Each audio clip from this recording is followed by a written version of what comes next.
আজকে আমরা আলোচনা করব রামায়ণের লক্ষণের ভাতৃভক্তি। ভগবান যুগে যুগেই ভারত ভূমিতে এসে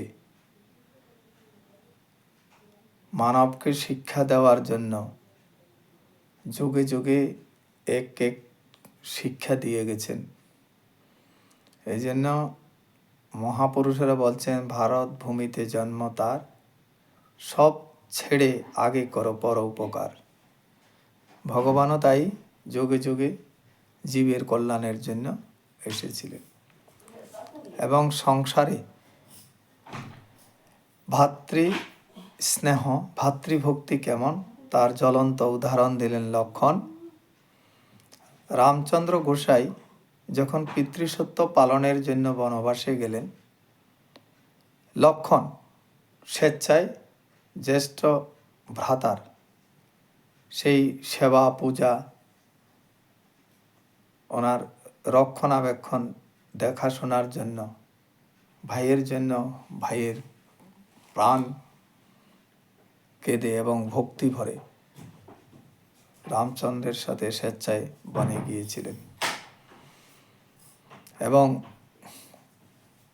বনে গিয়ে দাদা সেবা আপ্যায়নে উনি ব্যস্ত ছিলেন, সর্বদা রত ছিলেন।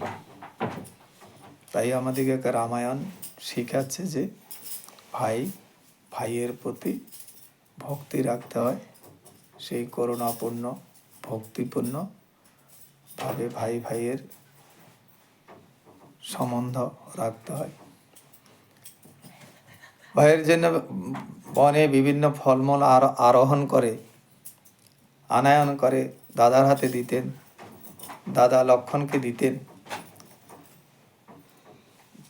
আর বলতেন, ধরো লক্ষণ, কিন্তু বলেননি খেতে। তাই লক্ষণ সেই দাদার বিনা আজ্ঞায় 14 বছর না খেয়ে বনবাসে ছিলেন, সেই ফলগুলো জমিয়ে রেখেছিলেন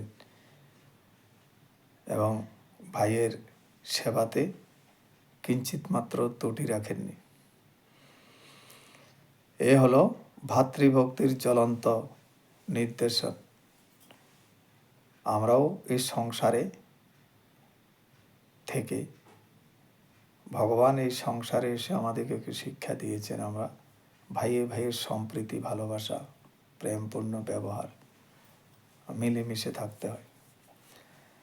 রঘুপতি রাঘব রাজা রাম, পতিত পাবন সীতারাম, হরে কৃষ্ণ রঘুপতি রাম, সবকো সুমতি দে ভগবান।